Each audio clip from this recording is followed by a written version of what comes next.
All India radio के विदेश प्रसारण प्रभाग की हिंदी सेवा का ये है सोशल मीडिया कार्यक्रम। स्वीकार कीजिए नीलम मलकानिया का प्यार भरा नमस्कार। स्वागत आप सभी का। हमेशा की तरह इस एपिसोड में भी हम आपके लिए लेकर आए हैं कुछ संदेश, कुछ जानकारियां। बने रहिएगा हमारे साथ। अज्ञानतिमिरान्धस्य ज्ञानाञ्जनशलाकया चक्षुरुन्मीलितं येन तस्मै श्री गुरवे नमः। गुरु पूर्णिमा के इस पावन पर्व पर आप सभी ब्रजवासियों को राधे राधे प्रणाम। मानव जीवन की सफलता सद्गुरु के दिखाए मार्ग पर चलने से है। तभी ब्रज बिहारी श्री कृष्ण ने भी इस जगत को सही रास्ता दिखाने के लिए जगत गुरु के रूप में आए। तभी हम उन्हें कृष्णम वंदे जगत गुरु कहते हैं। आज कोरोना महामारी जैसी संकट की घड़ी से भगवान श्री कृष्ण हम सबको सद्बुद्धि दें और शक्ति दें, और इस कष्ट से न सिर्फ ब्रजवासी बल्कि समस्त भारतवासी और मानवता को मुक्ति मिले। आज का दिन ब्रज वृंदावन के लिए बहुत ही महत्वपूर्ण है, क्योंकि गिरिराज में मुड़िया पूनों का विशेष उत्सव होता है। गिरिराज भगवान श्री कृष्ण द्वारा पूजित भगवान है। वो भी समस्त मानवता के ऊपर अपनी कृपा करेंगे। ब्रज में गुरु पूर्णिमा को मुड़िया पूनो कहते हैं। लाखों भक्त श्री गिरिराज की परिक्रमा और पूजा करने के लिए आते हैं। कोरोना काल की इस विपरीत परिस्थिति में यहाँ पर आना और पूजा करना, परिक्रमा करना संभव नहीं है। समय की मर्यादा को देखते हुए हम अपने हृदय में विराजमान श्री गिरिराज महाराज की पूजा अपने घरों में ही करें और गुरुओं का आशीर्वाद लें। आपकी हमारी पूजा को गिरिराज बाबा और गिरिधारी श्री कृष्ण स्वीकार करेंगे और बहुत जल्द ही इस महासंकट से बाहर उबारेंगे। जय गुरु, जय गिरिराज, जय गोविंद। माँ प्रकृति विषय पर श्री केसी शर्मा के विचार। सांख्य दर्शन के अनुसार प्रकृति और पुरुष तत्व के संयोग से ही सृष्टि जन्म लेती है। पुरुष के प्रकृति से परांगमुख होते ही प्रलय हो जाती है। प्रलय का अर्थ है निखिल जीव सृष्टि का आलोप होना। लोक में भी ये दार्शनिक सत्य सार्थक है। प्रकृति की उपेक्षा करके हम अपना ही विनाश करते हैं। प्रकृति हमारी माँ है। ये आर्य भावना उतनी ही पुरातन है जितना कि आर्य चिंतन। अंतरिक्ष और पृथ्वी पर शांति की कामना की जाती है। वो जल में शांति, औषधियों में शांति तथा वनस्पति जगत में भी शांति की प्रार्थना करते हैं। प्रकृति में अशांति हुई नहीं कि ऋतुएं अपना धर्म छोड़ देती हैं। अतिवृष्टि, अनावृष्टि जैसे प्रकोप होते हैं। प्लावन होता है, सूखा पड़ता है। मेघ पानी नहीं देते तो नदियां सूखने लगती हैं। वनस्पति जगत झुलस उठता है। प्रलयंकारी स्थिति उत्पन्न हो जाती है। फलतः लोक क्षुब्ध हो उठता है।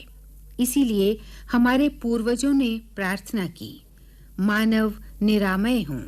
ये तभी संभव है जब समय से वृष्टि हो, खेतों में अन्न उपजे और देश क्षोभ रहित हो। पर ये मंत्र जो हमें अपने पूर्वज ऋषियों से मिला, उसे हम भुला बैठे हैं। पृथ्वी सूक्त और नदी सूक्त का मर्म नहीं समझ पा रहे। कभी हम वृक्षों और नदियों की पूजा करते थे। अब वृक्षों को काटते हैं और नदियों को प्रदूषित करते हैं। वृक्षों का विनाश कर अपनी ही माटी का क्षरण नहीं रोक पाते। पृथ्वी की हरियाली मिटती है तो मेघ रूठ जाते हैं। धरती पर मानवकृत प्रदूषण बढ़ता है तो नए नए रोग जन्म लेते हैं। वैज्ञानिक कहने लगते हैं कि पृथ्वी को ओजोन का जो सुरक्षा कवच प्राप्त था, उसमें मनुष्यकृत प्रदूषण ने सेंध मार दी है। ये आत्मघाती प्रक्रिया नहीं तो धरती पर जीवन का लोप हो जाएगा।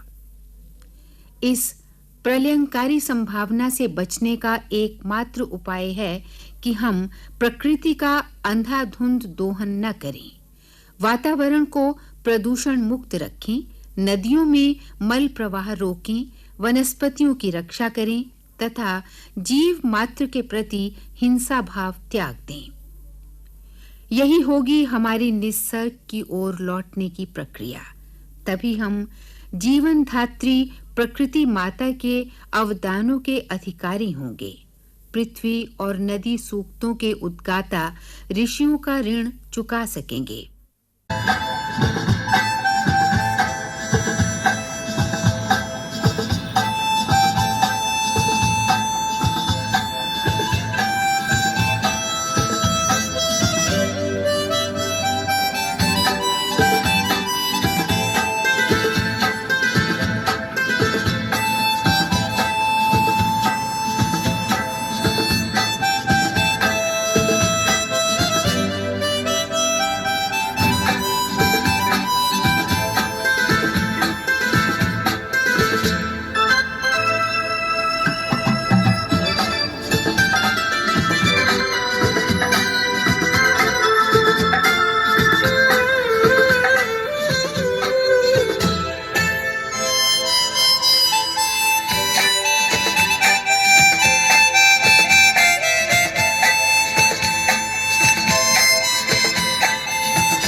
सती ने महादेव से छल तो किया, किंतु उनके समाधि में चले जाने के बाद पश्चाताप की आग में स्वयं जलने लगी।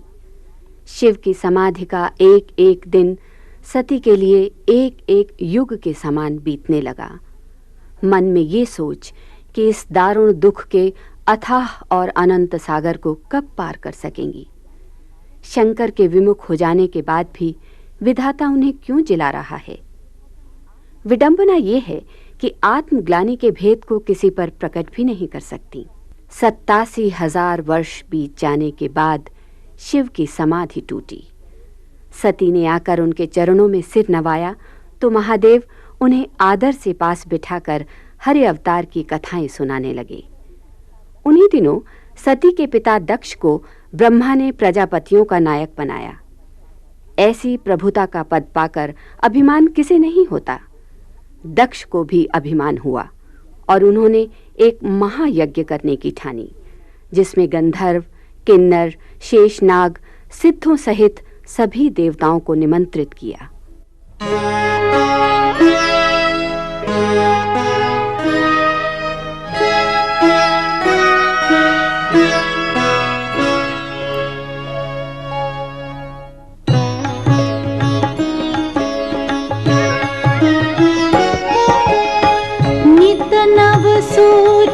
सती उर्वारा, तब जय हूँ दुख सागर पारा। मैं जो कीन रघुपति अपमाना, पुनिपति बचनु मृषा करी जाना।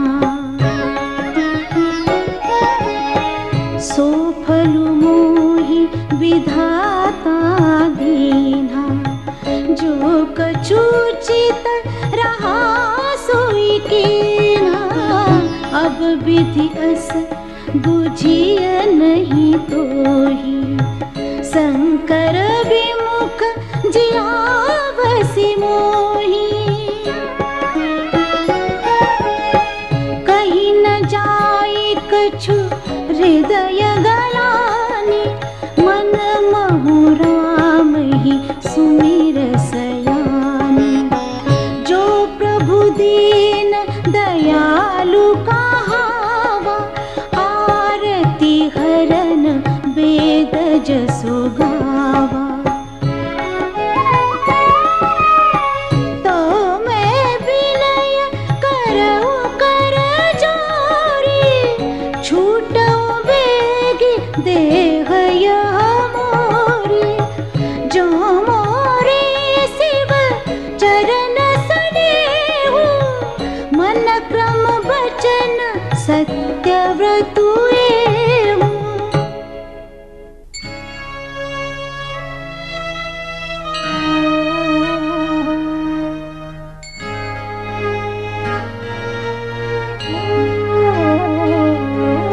तो सब दरसी सुनिय प्रभु, करऊ सो बेगी उपाय। होई मरनु जेहि बिरहि श्रम, दुस्सह विपत्ति बिहाय।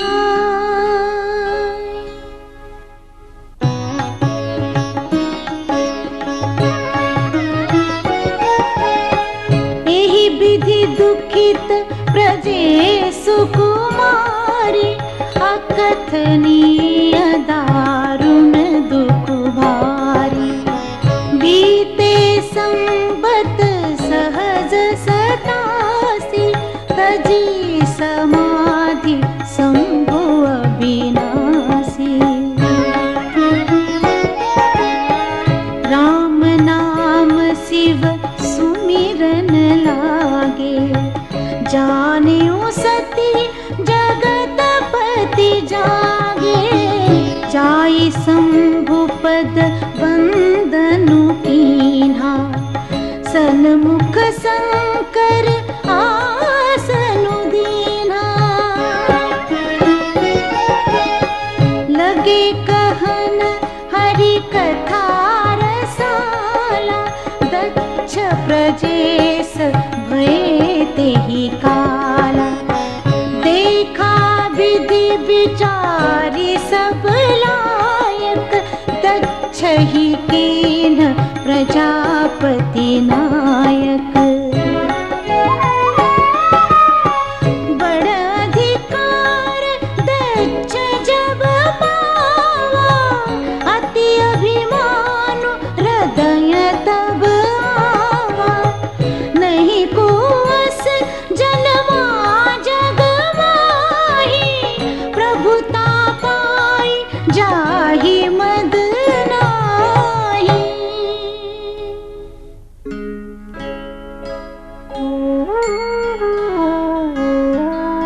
दक्ष लिए मुनि बोले सब, करन लगे बढ़ जा। निवते सादर सकल सुर, जे पावत मख भाग।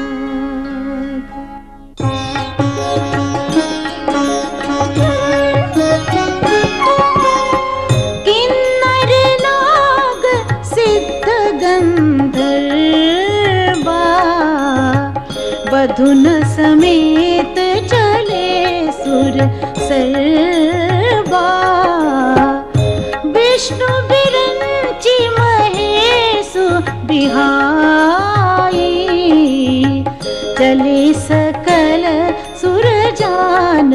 बनाई।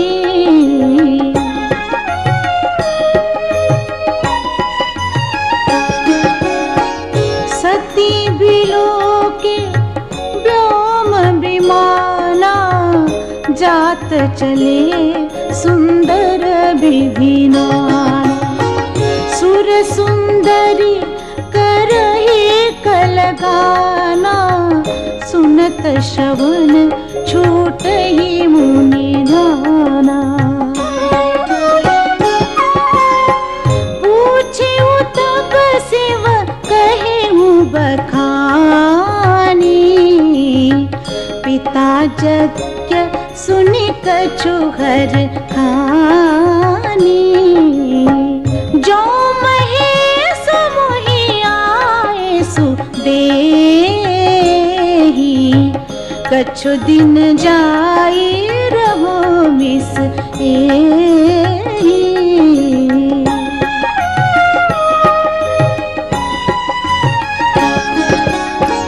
पति परित्याग हृदय दुख भारी, कहै न निज अपराध विचारी। बोली सती मनोहर बानी, भय संकोच प्रेम रस सानी।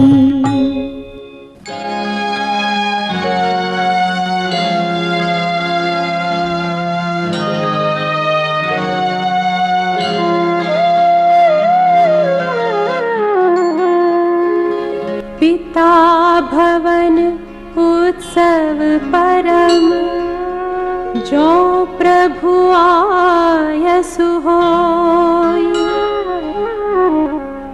तो मैं जाऊं कृपायतन, सादर देखन सोई।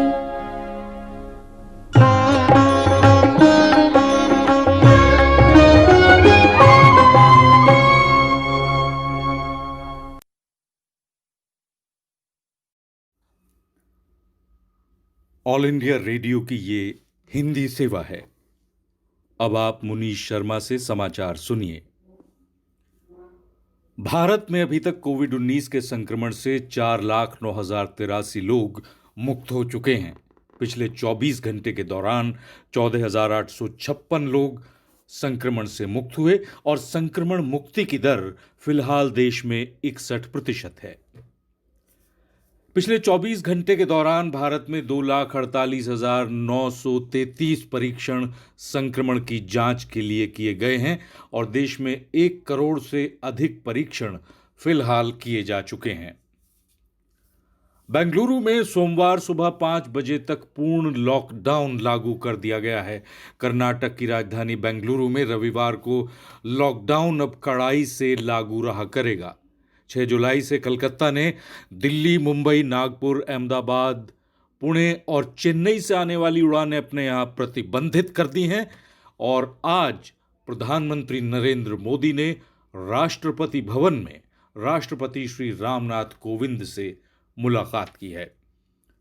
प्रधानमंत्री नरेंद्र मोदी ने भारतीय जनता पार्टी कार्यकर्ताओं को इंटरनेट के माध्यम से संबोधित करते हुए लॉकडाउन काल में उनकी सेवाओं के लिए उन्हें धन्यवाद दिया है। प्रधानमंत्री नरेंद्र मोदी ने कहा है कि भारतीय जनता पार्टी के कार्यकर्ता राष्ट्र सर्वप्रथम में यकीन रखते हैं और पार्टी का ध्येय मानवता की सेवा करना है। जम्मू कश्मीर स्थित पुलवामा में सेना के काफिले पर हुए आतंकी हमले में एक जवान शहीद हुआ है। 7 मई को शुरू हुए वंदे भारत अभियान के तहत अभी तक 5,03,990 भारतीयों को स्वदेश लाया जा चुका है। ये भारतीय 137 देशों से यहां लाए गए हैं। वंदे भारत अभियान का चौथा चरण अभी जारी है। 6 जुलाई से ताजमहल और लाल किले समेत ऐसे 3,691 प्रमुख पर्यटक स्थल खोल दिए जाएंगे जो भारत के पुरातत्व सर्वेक्षण विभाग के तहत काम करते हैं। इन स्थलों पर समुचित सामाजिक दूरी और स्वच्छता नियमों का पालन अनिवार्य होगा।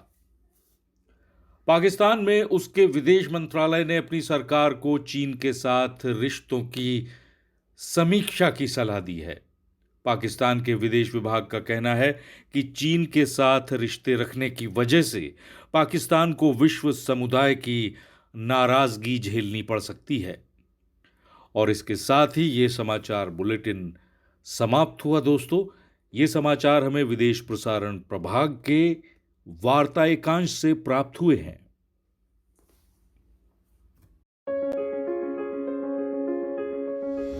कोरोना वायरस के संक्रमण की कड़ी तोड़ने में होम आइसोलेशन का अहम भाग है। जो लोग प्री सिम्टोमैटिक हैं, यानी उनके लक्षण माइल्ड या ना के बराबर हैं, वो सेल्फ आइसोलेट करके घर पर अपना इलाज करा सकते हैं।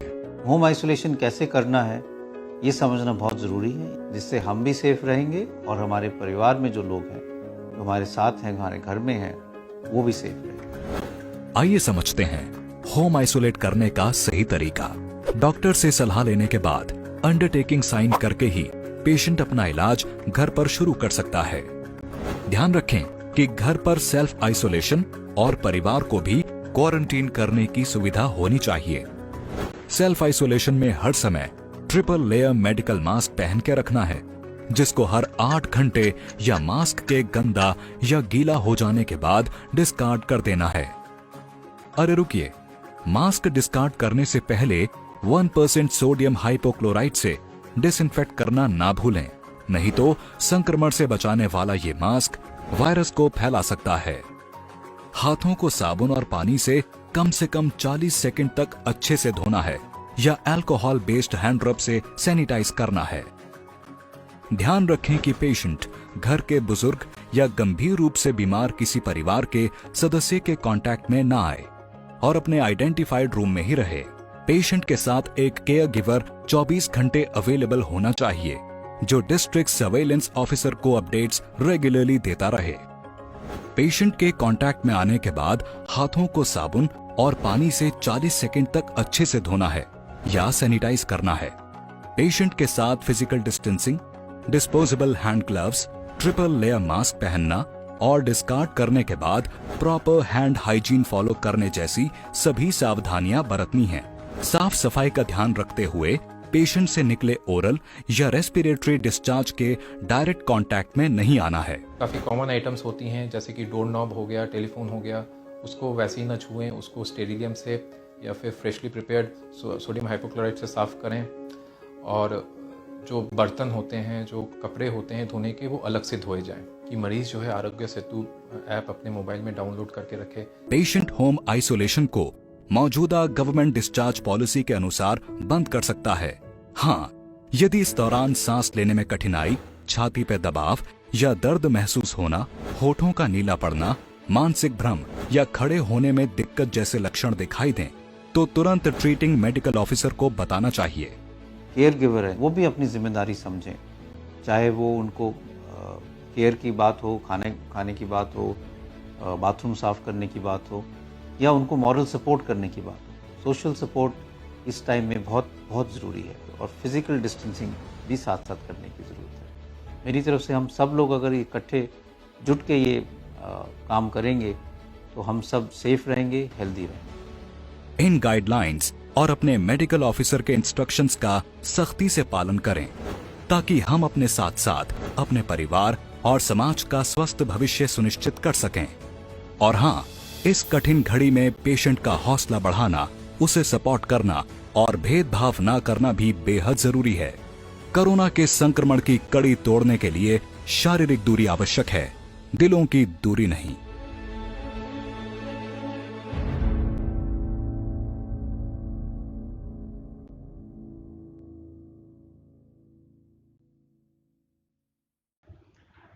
आइए अब सुनते हैं सामयिक वार्ता। विषय है भारत भूटान संबंधों में नई ऊंचाइयां। आलेख राजनीतिक टिप्पणीकार रतन साल्दी का है। वाचक हैं Manoj Kumar Chaudhary.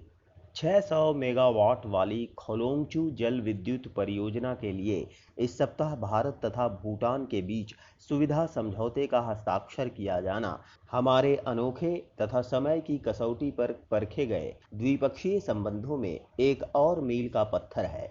Run of the river project पूर्वी भूटान में खोलोंगचू नदी के निचले हिस्से पर स्थित है। इसका कार्यान्वयन भूटान के द्रुक हरित विद्युत निगम तथा भारत के सतलुज जल विद्युत निगम लिमिटेड के बीच गठित एक साझा उपक्रम कंपनी खोलोंगचू जल ऊर्जा लिमिटेड KHEL करेगी। इस परियोजना के 2025 के दूसरे अर्धांश में पूरी होने की आशा है। इस सुविधा समझौते पर हस्ताक्षर वीडियो कॉन्फ्रेंसिंग के माध्यम से भूटान के विदेश मंत्री डॉक्टर टंडी दोरजी तथा भारत के विदेश मंत्री डॉक्टर S जयशंकर की उपस्थिति में राजधानी थिम्फू में किया गया। भूटान 38,300 वर्ग किलोमीटर के छोटे से क्षेत्र में फैले अपेक्षाकृत एक छोटा सा हिमालयी राज्य है, जिसकी सीमा उत्तर में चीन और दक्षिण पश्चिम तथा पूर्व में भारत से लगती है। देश में समृद्ध सांस्कृतिक विरासत है तथा यहाँ विभिन्न तरह के जीव और वनस्पति हैं। देश की कुल जनसंख्या लगभग 8 लाख है।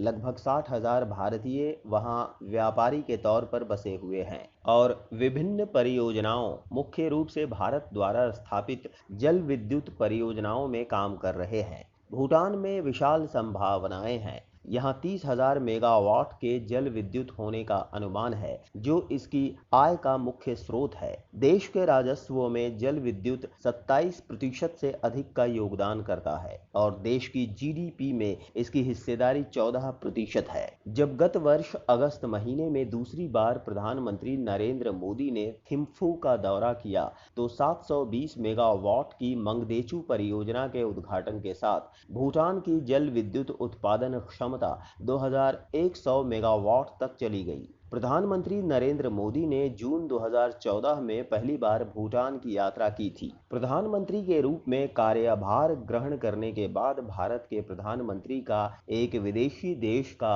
ये पहला दौरा था। इस यात्रा ने भारत की पड़ोस पहले की नीति, विशेषकर भूटान के साथ इसके महत्व को दर्शाया। भारत की सहायता से 3 अन्य बड़ी जल विद्युत परियोजनाएं स्थापित की गई हैं। 336 मेगावाट की चुखा, 60 मेगावाट की कुरीचू तथा 1020 मेगावाट की टाला परियोजना है। ये तीनों परियोजनाएं भूटान में सफलतापूर्वक चल रही हैं और देश की विदेशी आय में योगदान कर रही हैं। भूटान की घरेलू आवश्यकताएं पूरी हो जाने के बाद इन 3 संयंत्रों द्वारा उत्पादित 75% से अधिक बिजली भारत को बेच दी जाती है। अगस्त 2019 में श्री मोदी की भूटान यात्रा के दौरान भारत तथा भूटान के बीच एक विद्युत क्रय समझौते पर भी हस्ताक्षर किया गया था। भूटान दक्षिण एशियाई क्षेत्रीय सहयोग संगठन सार्क तथा बहु क्षेत्रीय और आर्थिक सहयोग के लिए बंगाल की खाड़ी की पहल बिम्स्टेक जैसे क्षेत्रीय समूहों का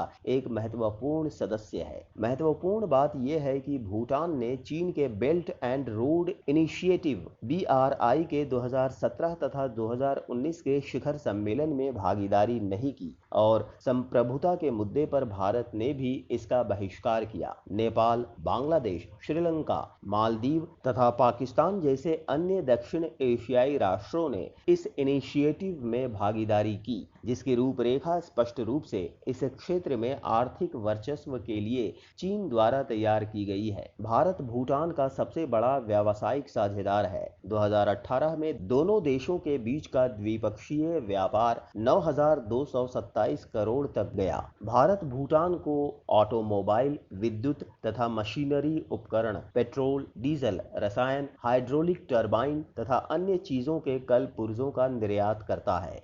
भूटान से आयात की जाने वाली मुख्य वस्तुओं में जल विद्युत संयंत्र से उत्पादित बिजली, डोलोमाइट, सिलिकॉन, सीमेंट, धातुमल, टिम्बर, वुड तथा विभिन्न तरह के कृषि उत्पाद शामिल हैं। बड़ी संख्या में भूटानी छात्र भारत के विश्वविद्यालयों में व्यवसाय तथा विधि जैसे पेशेवर पाठ्यक्रमों का अध्ययन कर रहे हैं। इनमें से बहुत से छात्रों को भारत की सरकार छात्रवृत्ति देती है। दोनों देशों के बीच सांस्कृतिक आदान प्रदान भी नियमित तौर पर होते हैं। प्रत्येक वर्ष बड़ी संख्या में भूटान भूटानी तीर्थयात्री भारत स्थित पवित्र बौद्ध तीर्थ स्थलों की यात्रा करते हैं। कुछ देर से विभिन्न क्षेत्रों में परियोजनाओं की पेशकश के साथ चीन भूटान में सड़क निर्माण की कोशिश में जुटा है, जिसमें जल विद्युत का उत्पादन शामिल है। विगत कुछ वर्षों में भूटान को होने वाले चीनी निर्यात कई गुना बढ़े हैं। बहरहाल 2017 में भारत भूटान चीन के ट्राई जंक्शन पर डोकलाम गतिरोध ने भूटान को पेइचिंग के मंसूबों के प्रति सावधान कर दिया है। चीनी पेशकश को लेकर भूटान और अधिक सतर्क हो गया है।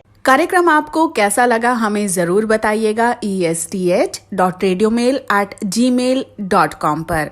अपना ध्यान रखिए, अपने परिवार का ध्यान रखिए। अगले अंक में हम फिर हाजिर होंगे। अब मुझे यानी नीलम मलकानिया को दीजिए इजाजत।